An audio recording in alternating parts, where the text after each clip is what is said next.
Alô, meus amigos, alô, minhas amigas do nosso canal DIP no Direito Público.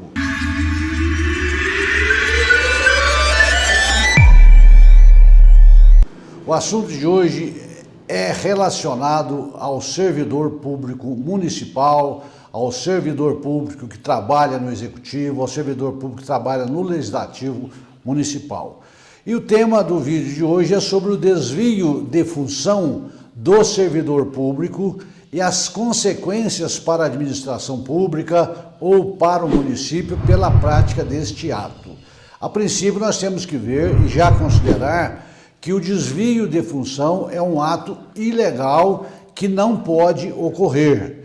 Tá? Se vocês pegarem os estatutos dos seus municípios, as leis do Poder Legislativo, o regime jurídico único especificamente que trata deste assunto, vamos dizer assim, de cada ente, de cada município, de cada Câmara, vocês vão ver que existe esta proibição do desvio de função pública, tá certo?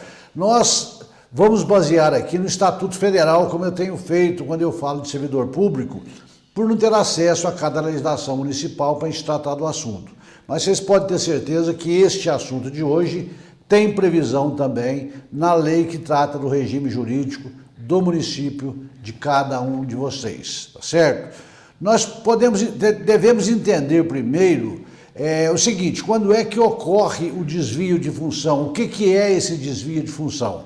Nós sabemos que quando uma pessoa se submete a um concurso público, ela é aprovada, ela toma posse, ela entra em exercício e começa a trabalhar. E ela vai trabalhar no cargo pelo qual ela fez a opção, foi aprovada, que tem as suas atribuições próprias, as suas funções próprias para serem executadas e que foram criadas por lei. Então, ocorre o desvio, ocorre a prática desse desvio de função pública quando o servidor passa a exercer outras funções que não são aquelas do cargo em que ele tomou posse ao passar em um concurso público. E isto, como eu disse, é um ato ilegal, não pode acontecer, mas na prática ainda às vezes acontece de o servidor ser desviado de função e ser colocado em outro cargo. Se nós pegarmos pelo Estatuto Federal, dos servidores federais, que trata do regime jurídico, no artigo 117, no inciso 17 deste artigo, diz que o servidor público não pode ser desviado de função. A redação que está nesse dispositivo legal diz o seguinte: ao servidor público é proibido, artigo 117, inciso 17, da Lei 8.112 de 1990, que é o regime jurídico do servidor público federal. Ao servidor público é proibido, artigo 117, inciso 17, cometer a outro servidor atribuições estranhas ao cargo que ocupa, exceto em situações de emergência e transitória. Então, esse é o artigo 117. Não pode haver o desvio de função, exceto em situações para acudir uma emergência na empresa, não, melhor, na administração pública, uma emergência que surgiu de repente ali, que precisa ser acudida. Aí sim, temporariamente, rapidamente, eu posso desviar um servidor de sua função, tá certo?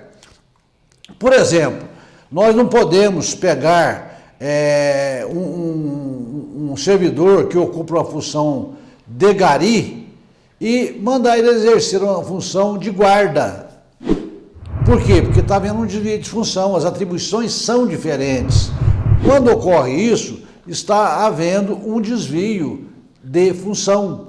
E o servidor não é obrigado a aceitar esse tipo de situação e nem o prefeito ou o presidente da Câmara submetê-lo a uma situação dessa, que muitas das vezes cabe até processos ou ações de danos morais, porque o servidor é colocado num cargo totalmente diferente ou mais baixo ainda do que aquele que ele vinha exercendo as suas funções. Então, não pode acontecer esse desvio de função. A lei traz especificamente uma exceção quando fala no caso de uma emergência temporária. É um negócio que eu preciso, é urgente, eu não tenho outro servidor, coloco aquele para fazer essa situação até que ela acabe. Mas tem que ser coisa rápida, não pode ser uma situação definitiva, senão passa a ser realmente um ato ilegal. Então, esse exercício de função temporariamente em situação emergencial não é considerado pela lei como desvio de função,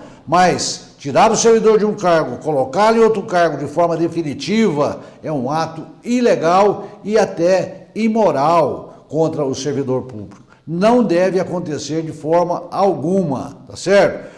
Por exemplo, no caso de emergência, vamos aproveitar essa pandemia que nós estamos ainda nela aí, mas já está praticamente no fim, graças a Deus.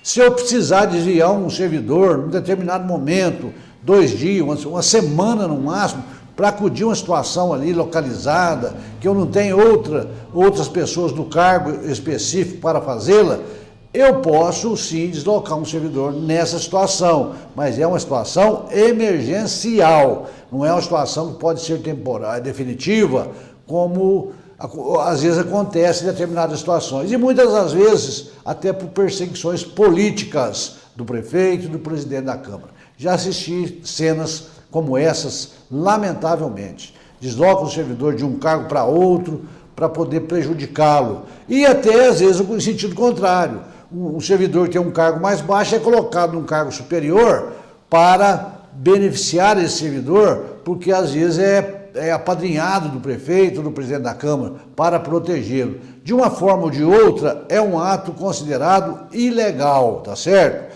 Então existe a exceção para uma emergência. Ainda existe uma exceção quando nós estamos diante daquela figura que nós chamamos no direito de readaptação do servidor. Tá? O servidor, às vezes, tem que ser readaptado em outro cargo compatível com aquele que ele exercia, que tem atribuições semelhantes, tá? Quando, por exemplo, ele sofre uma limitação física que o impede de exercer aquela função que ele exercia, por insuficiência em determinada situação da sua capacidade física, o que deve ser demonstrado através de exame médico, através de inspeção médica, tá? Não basta o servidor chegar e dizer, eu não posso, eu estou doente, eu tenho que mudar de cargo. Não, ele é submetido a um exame médico, passa pelo médico da prefeitura, pela equipe médica que às vezes a prefeitura tem para atender os servidores, não é isso? O médico de trabalho, e ali sai um laudo dizendo que realmente ele tem que ser readaptado, que ele não consegue mais exercer aquela função devido à sua queda de capacidade física, principalmente, mental, não é? Então, às vezes não, necessariamente nesses casos, ele é readaptado em outro cargo com as atribuições que sejam compatíveis com aquela que ele exercia no seu cargo anterior. Por exemplo, um professor de educação física que não pode mais fazer exercícios físicos para dar aula. Ele pode ser aproveitado para um professor na sala de aula, trabalhar no serviço auxiliar, né, administrativo no setor de educação. Quer dizer, ele é readaptado ali dentro.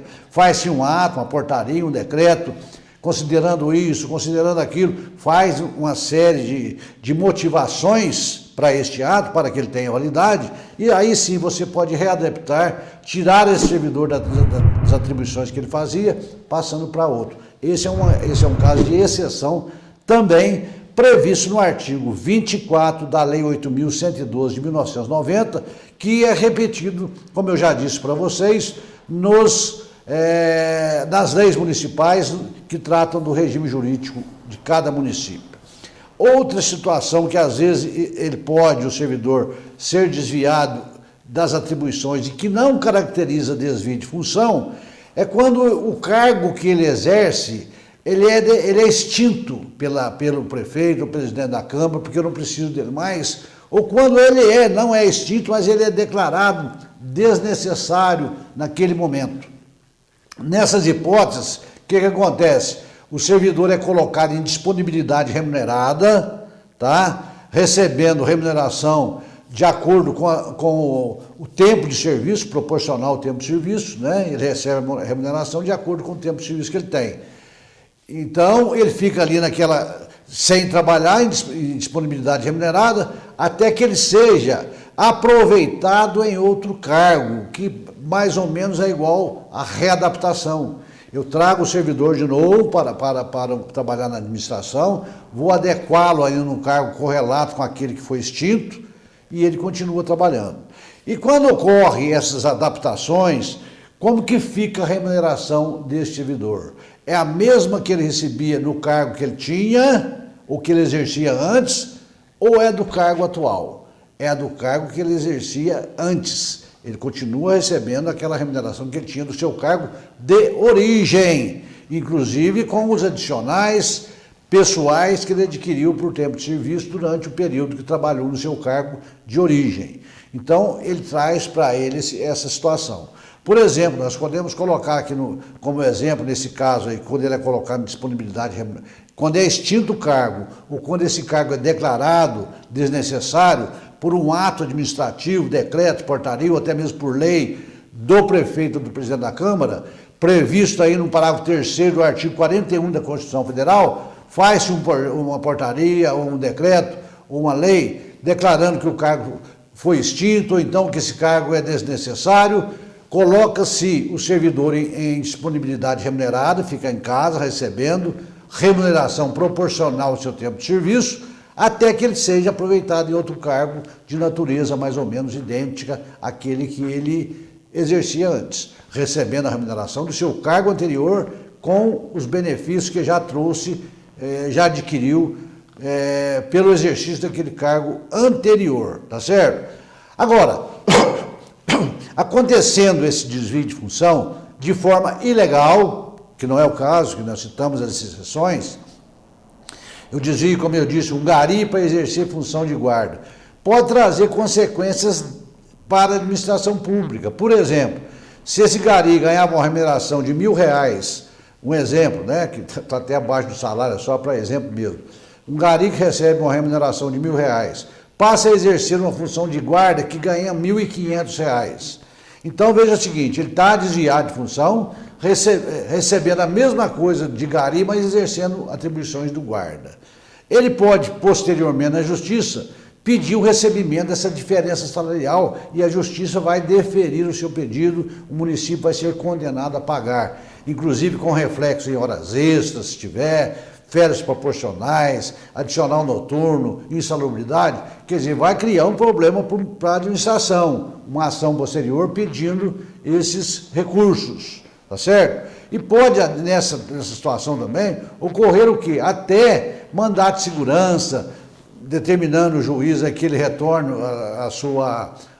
o seu cargo anterior, se for, por exemplo, uma perseguição política, que às vezes, infelizmente, ainda acontece, tem que se petrar mandato de segurança, dizendo, olha, eu passei nesse cargo aqui por concurso, estou me colocando esse aqui por questões políticas, ou por qualquer motivo. O juiz vai determinar que ele retorne o seu cargo. Ali que ele tem que ficar, porque o ato é ilegal. Essa situação não faz parte da exceção dessas regras que eu acabei de dizer para vocês. Nós temos uma súmula do Supremo Tribunal Federal, que é a súmula 378, que trata deste assunto e diz o seguinte, abre aspas para vocês entenderem, o servidor público desviado de sua função, embora não tenha direito ao enquadramento, quer dizer, ele não tem direito de exigir que ele fique naquele cargo, porque ele foi desviado, talvez até para beneficiá-lo, o cargo pode ser mais importante para ele, cargo melhor, ele não pode ser equiparado porque ficou um tempo lá não. Então veja o seguinte, o servidor público desviado de função, embora não tenha direito ao enquadramento no cargo posterior, faz jus aos vencimentos correspondentes à função que efetivamente desempenhou, sob pena de ocorrer locupletamento ilícito da administração. Então a administração tem que pagar a diferença, é o exemplo que eu dei. Gari mãe ganha R$1.000, passou a exercer a função de guarda que é R$1.500 durante 10 anos. Ele pode na justiça pedir os últimos 5 anos, essa diferença salarial de R$500 por mês, os outros estão prescritos, que eu posso pedir só 5 anos para trás, e a justiça vai condenar o município a realmente fazer esses pagamentos, tá certo? 13º, diferença, insalubridade se tiver, tudo isso. Nós temos alguns precedentes aqui que eu selecionei para falar para vocês, até um julgamento recente aqui do dia 11 de julho de 2022, do Tribunal de Justiça de Minas Gerais, que teve como relator o desembargador Júlio César Gutierrez, que a ementa ficou assim, olha, apelação civil, ação ordinária, servidor público estadual, desvio de função, prova dos fatos alegados, direito ao recebimento das diferenças salariais. Então é um caso que foi condenado aqui o município a pagar, tá certo? Ainda fazendo parte aqui da ementa, diz assim, ao servidor público que demonstra ter atuado em desvio de função, é reconhecido o direito à percepção das diferenças salariais entre a remuneração do cargo que ocupa e aquele que efetivamente foi exercido, sob pena de admitir-se o enriquecimento ilícito da administração pública. Esse aqui é um processo que, para quem quiser dar uma estudada, é o número 10000, quer dizer, 1402124-545-1/001. Tribunal de Justiça de Minas Gerais, foi numa apelação civil. Tá? E tem outros precedentes também, que eu não vou citar para vocês aqui, porque o vídeo vai ficar muito longo, mas que se vocês fizerem uma pesquisa aí na jurisprudência, vocês vão achar também o município sendo condenado por essa situação de desvio de função ilegal, que não faz parte daquelas exceções que eu já disse para vocês. Acudir a uma necessidade emergencial temporária, aquele servidor que é colocado em disponibilidade, depois é aproveitado em outro cargo, aquele que é readaptado porque não pode trabalhar naquele cargo anterior que ele estava, por perda da sua capacidade física ou mental, que são exceções. Fora disso, é desvio de função, é ilegal e o município será condenado a pagamento de diferenças salariais e pode, às vezes, em determinadas situações, sofrer condenações em pagamentos de danos morais, indenização por danos morais, também existe. Então é esse vídeo que eu trago para vocês hoje, espero que vocês tenham gostado deste conteúdo, é um assunto simples, mas que às vezes acontece, é importante que nós precisamos falar sobre ele, porque muitas das vezes tem servidor na administração sofrendo esse tipo de situação que não pode acontecer. Ele deve procurar a justiça, acionar o judiciário para que ele retorne ao seu cargo de origem, inclusive pedindo diferença, se houver, do exercício do cargo que ele foi desviado de um para o outro, tá certo? Como eu já li aqui para vocês na jurisprudência. Então é isso o assunto de hoje. Eu quero agradecer vocês que me acompanharam até agora, você que já está inscrito no canal DIP Direito Público no YouTube, você que ainda não se inscreveu, venha conosco, venha dar essa satisfação para nós, inscreva no canal, vai aí no sininho aí na tela, aperte aí, deixe seu joinha, deixe a sua opinião, compartilhe os nossos vídeos para que nós possamos crescer a cada dia mais. Até a próxima, se Deus quiser.